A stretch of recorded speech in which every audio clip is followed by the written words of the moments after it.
నేరాలను అరికట్టేందుకు పశ్చిమ గోదావరి జిల్లా పోలీసులు వినూత్న కార్యక్రమాలు చేపట్టారు. జిల్లా ఎస్పీ ఆదేశాల మేరకు నర్సాపురంలో కాలేజీలు, జనసంచారం ఎక్కువగా ఉండే కూడళ్లలో అవగాహన సదస్సులు ఏర్పాటు చేశారు. నేరగాళ్లు ఏ విధంగా మోసాలకు పాల్పడుతున్నారన్న దానిపై అవగాహన కల్పిస్తున్నారు. సిఐ యాదగిరి ఆధ్వర్యంలో పలు చోట్ల ఈ సదస్సులు నిర్వహించారు. సైబర్ నేరం జరిగినప్పుడు వెంటనే తమకు సమాచారం అందజేస్తే కొంతమేర సైబర్ మోసాన్ని నియంత్రించవచ్చునని సిఐ యాదగిరి తెలిపారు. కడప జిల్లా చక్రాయపేట మండలంలో ఓ వింత ఘటన చోటు చేసుకుంది. మండల పరిధిలోని కె ఎర్రగుడి పంచాయతీ పరిధిలో ఉన్న ముద్దప్పగారి పల్లెలోని మామిడి తోటలో ఈ వింత ఘటన కనిపించింది. ఒక చెట్టుకు 2 మామిడికాయలు పంచదార చిలకల ఆకృతిలో దర్శనమిచ్చాయి. 2 మామిడి పళ్ళు పంచదార చిలక ఆకారంలో ముక్కు, తోక రూపం స్పష్టంగా కనిపిస్తూ ఉండడంతో ప్రత్యేక ఆకర్షణగా కనిపిస్తున్నాయి. ప్రకృతిలో కొన్నిసార్లు పలు రకాల పళ్ళు సహజంగానే ఇతర ఆకృతులను పోలి ఉంటాయని వ్యవసాయ అధికారులు పేర్కొన్నారు. నంద్యాల జిల్లా కొమిలిగుండ్ల మండలం కల్వటాల గ్రామంలో ఉపాధి హామీ అధికారులు అధికార వ్యవస్థను దుర్వినియోగం చేస్తున్నట్లుగా బయటపడింది. ఫీల్డ్ అసిస్టెంట్ ఇచ్చిన దావత్ పార్టీలో పాల్గొన్న 9 మంది అధికారులు మద్యం సేవిస్తూ ఎలా అవినీతికి పాల్పడ్డారో, ఎలా బయటపడాలో సూచనలు ఇచ్చిన దృశ్యాలు వెలుగులోకి వచ్చాయి. ఈ వీడియోలు సోషల్ మీడియాలో వైరల్ కావడంతో ప్రజలు మండల వ్యాప్తంగా తీవ్రంగా విమర్శిస్తున్నారు. ఈ దావత్లో 3 టెక్నికల్ అసిస్టెంట్లు, ఒక ఈసీ, 3 కంప్యూటర్ ఆపరేటర్లు, 2 ఫీల్డ్ అసిస్టెంట్లు పాల్గొన్నారు. ఈ ఘటనపై జిల్లా అధికారులు అప్రమత్తమై ఏపీడీ సాంబశివరావు, ఎంపీడీఓ శివప్రసాద్ రెడ్డి ఆధ్వర్యంలో విచారణ ప్రారంభించారు. మొత్తం 9 మంది పాల్గొన్నట్లు గుర్తించి చర్యకు నివేదికలు సిద్ధం చేశారు. రంగారెడ్డి జిల్లా కర్మన్ఘట్ హనుమాన్ దేవాలయ నూతన ధర్మకర్తగా ముద్ద రాజేశ్వరి ప్రమాణ స్వీకారం చేశారు. ఈ కార్యక్రమానికి టీపీసీసీ ప్రచార కమిటీ చైర్మన్ మాజీ ఎంపీ మదియాష్కి గౌడ్ హాజరయ్యారు. ప్రమాణ స్వీకారం అనంతరం మదియాష్కి గౌడ్ ఆమెకు శుభాకాంక్షలు తెలిపారు. ఈ సందర్భంలో ఆలయంలో ప్రత్యేక పూజలు నిర్వహించారు. అనంతరం ఆలయ చైర్మన్ సత్యనారాయణ రెడ్డి, ఈవో లావణ్య ఇతర ధర్మకర్తలతో కలిసి ఆలయ అభివృద్ధి సమస్యలపై మదియాష్కి చర్చించారు. శ్రీ సత్యసాయి జిల్లా కదిరి నియోజకవర్గం నల్లచెరువు మండలంలో రోడ్డు ప్రమాదం చోటు చేసుకుంది. పెద్ద యల్లంపల్లి సమీపంలో పాల వ్యాన్ అదుపు తప్పి డివైడర్ ని ఢీకొని బోల్తా పడింది. ప్రమాదంలో తీవ్రంగా గాయపడిన 2 వ్యక్తులను స్థానికులు కదిరి ప్రభుత్వ ఆసుపత్రికి తరలించారు. డ్రైవర్ నిద్రమత్తులోనే ఈ ప్రమాదం జరిగినట్లు స్థానికులు తెలిపారు. పల్నాడు జిల్లా వెనుకొండ మండలం నడిగడ్డ గ్రామంలో భక్తుల్లో విశేష ఆసక్తి కలిగించే సంఘటన చోటు చేసుకుంది.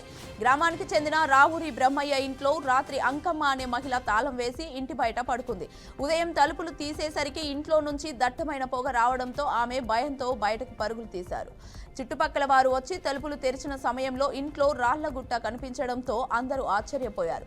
స్థానికులు ఇది అమ్మవారి ఆరాధ్య రూపంగా భావిస్తున్నారు.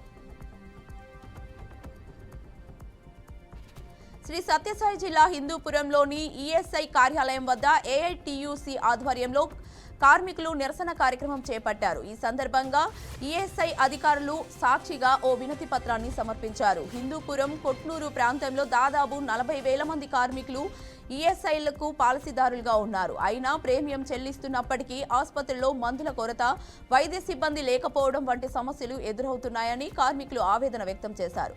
ఇప్పటికైనా తక్షణమే చర్యలు తీసుకోకపోతే దశల వారీగా ఉద్యమం ఉధృతం చేస్తామని కార్మికులు హెచ్చరించారు.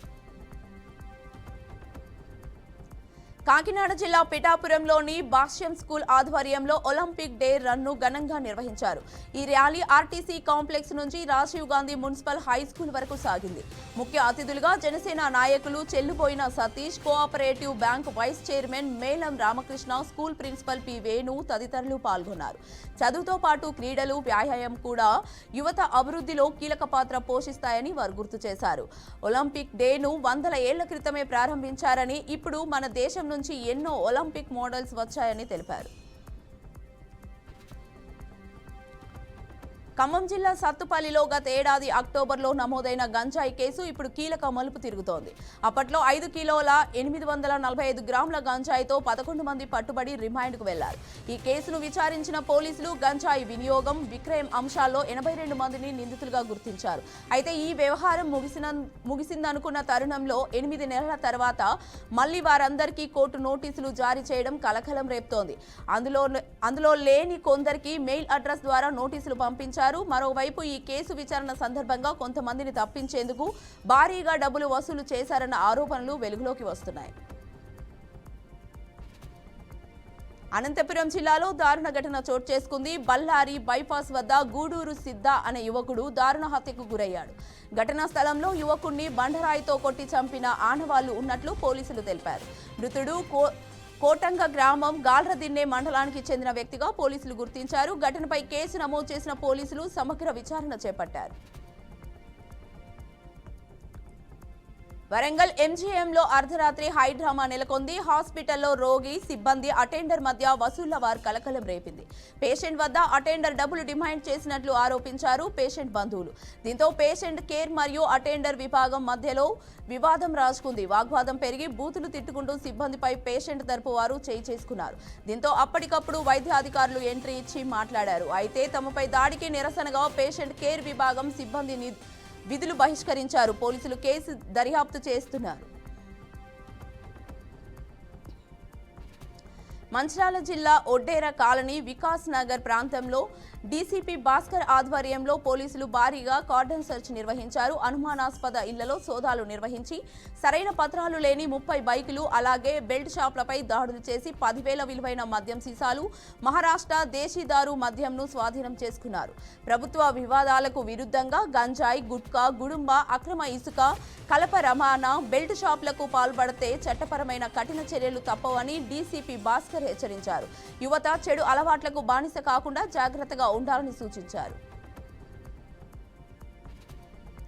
అంబేద్కర్ కోనసీమ జిల్లా అమలాపురం అల్లవరం మండలం కోమరగిరిపట్నంలో నకిలీ మద్యం తయారీ కేంద్రంపై ఎక్సైజ్ అధికారులు దాడి చేసి సంచలనం సృష్టించారు. ఈ దాడిలో 300 లీటర్ల రెక్టిఫైడ్ స్పిరిట్, నకిలీ మద్యం తయారీకి ఉపయోగించే యంత్రం స్వాధీనం చేసుకున్నారు. స్వాధీనం చేసుకున్న సరుకు విలువ సుమారు 15 లక్షలు ఉంటుందని అమలాపురం ఎక్సైజ్ అధికారులు తెలిపారు. దాడి సమయంలో నిందితులు తయారు చేసిన నకిలీ మద్యం కేసును 2 ఆటోల్లో ఎగుమతి చేస్తుండగా గుర్తించారు. చెన్నైలో వెలుగు చూసిన డ్రగ్స్ కేసులో తెలుగు, తమిళ చిత్ర పరిశ్రమలో సుపరిచితుడైన హీరో శ్రీరామ్ అరెస్టు కావడం తీవ్ర కలకలం రేపుతోంది. అన్నా డీఎంకే పార్టీకి చెందిన మాజీ కార్యనిర్వహణ అధికారితో సంబంధాలున్న ఈ డ్రగ్స్ రాకెట్లో శ్రీరామ్ పాత్ర ఉందని తేలడంతో పోలీసులు ఆయన్ను అదుపులోకి తీసుకున్నారు. ప్రసాద్ డ్రగ్స్ సరఫరా చేస్తున్నాడన్న పక్కా సమాచారంతో చెన్నై పోలీసులు రంగంలోకి దిగారు. ప్రసాద్తో పాటు మరో 2 అరెస్టు చేసి తమదైన శైలిలో విచారించారు. ఈ విచారణలోనే కోలీవుడ్ నటుడు శ్రీరామ్కు తాము డ్రగ్స్ సరఫరా చేసినట్లు నిందితులు అంగీకరించారు. పోలీసుల విచారణ అనంతరం శ్రీరామ్ను చెన్నై ఎగ్మోరో కోర్టులో హాజరుపరిచారు. ఇరాన్, ఇజ్రాయెల్ నుంచి భారత పౌరుల తరలింపుకు చర్యలు చేపట్టారు. 5 రోజుల్లో ఇరాన్ నుంచి భారత్కు 9 విమానాలు వచ్చినట్లు సమాచారం తెలుస్తోంది. ఇప్పటి వరకు 2,003 మంది భారతీయులు చేరుకున్నట్లు తెలుస్తోంది. ఇరాన్ నుంచి వచ్చిన జమ్మూ, ఢిల్లీ, యూపీ, బీహార్, రాజస్థాన్, గుజరాత్, మహారాష్ట్ర, ఏపీ, తెలంగాణ ప్రజలు ఉన్నట్లు సమాచారం.